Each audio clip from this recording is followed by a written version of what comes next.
Bonjour les amis, je vais vous raconter une petite anecdote de vacances qui m'est arrivée il y a juste quelques jours, c'est tout chaud.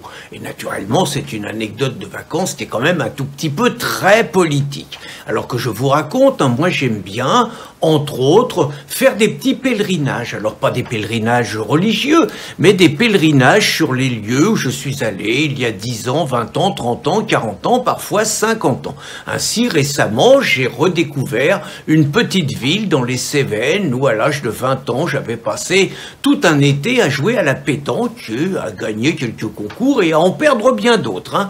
Donc j'avais eu le plaisir de retrouver des lieux où j'avais vécu, de revoir des personnes, une ou deux, pas plus, et j'aime bien de temps en temps retourner dans un endroit où je suis allé avec mes parents. Et donc il se trouve qu'il y a entre 20 et 30 ans, nous passions régulièrement plusieurs parents des vacances ensemble dans un petit village du Vercors qui appartenait à un couple d'amis avec lesquels nous travaillons par ailleurs et avec lesquels nous partagions les mêmes engagements à gauche, voire à l'extrême gauche. Donc nous avons passé à peu près 10 ou 15 ans ensemble chaque été à raison d'une quinzaine de jours à faire partager ces moments, des promenades en montagne, des jeux, des histoires, des animations, des moments exceptionnels, inoubliables, avec ses couples, avec ses amis et surtout avec nos enfants.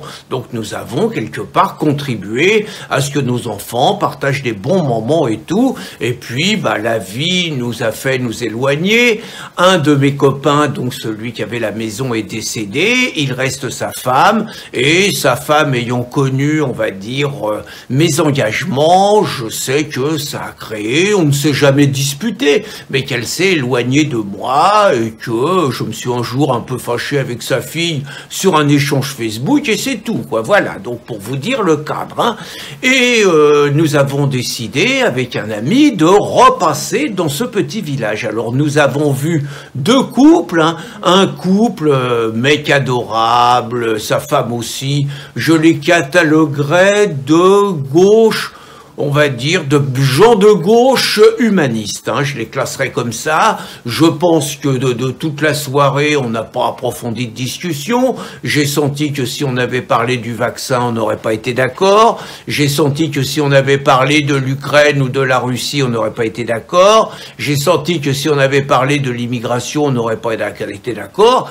Écoutez, on a passé 3 heures absolument magnifiques à rigoler, à plaisanter, à se rappeler le bon vieux temps, à se rappeler un ensemble d'anecdotes, et puis surtout à se demander des nouvelles de nos enfants. J'ai été ravi de savoir ce que devenaient ces deux enfants, j'ai été ravi de savoir qu'il était 4 fois grand-père, j'ai été ravi de savoir qu'il continuait à travailler, j'ai discuté avec sa femme, très franchement, on a passé une délicieuse soirée. Et le lendemain, on allait donc, c'était à côté de ce petit village, le lendemain, on allait dans ce petit village et on s'est retrouvé avec mon copain devant la maison qui appartient donc à cette personne qui aujourd'hui a perdu son mari, qui était une bonne copine d'extrême gauche et qui donc depuis 30 ans avait légèrement rompu les liens avec moi. Et donc on s'est retrouvé.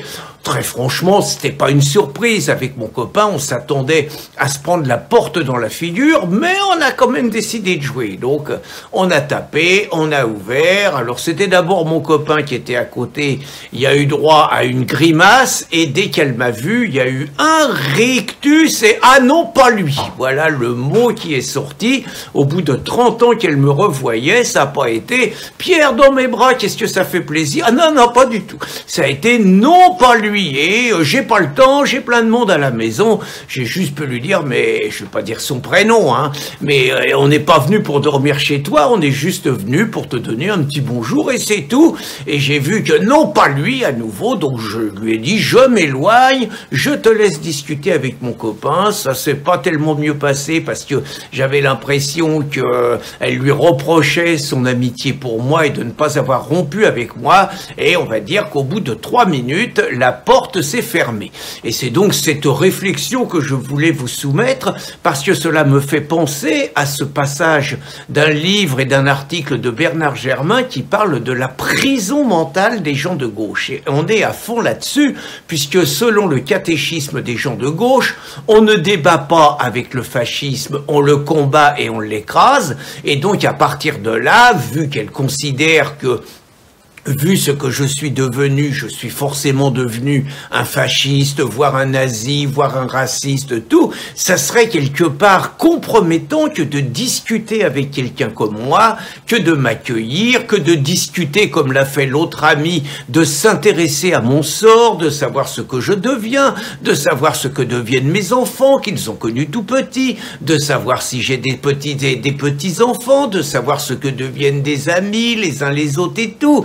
Il me semble que des gens normaux, au bout de 30 ans, se seraient un peu comportés comme ça, auraient fait preuve d'une curiosité, voire peut-être d'une générosité dans l'accueil et d'une certaine bienfaisance, quoi, peut-être voir une amitié, se rappeler quand même de ce qu'on avait été. Eh bien, ça n'a absolument pas été ça. Je ne suis absolument pas étonné. J'ai simplement eu la confirmation lors de cette rencontre que la gauche et les gens de gauche étaient vraiment dans une véritable prison mentale dont ils sont incapables de sortir, sauf de très rares exceptions bien sûr.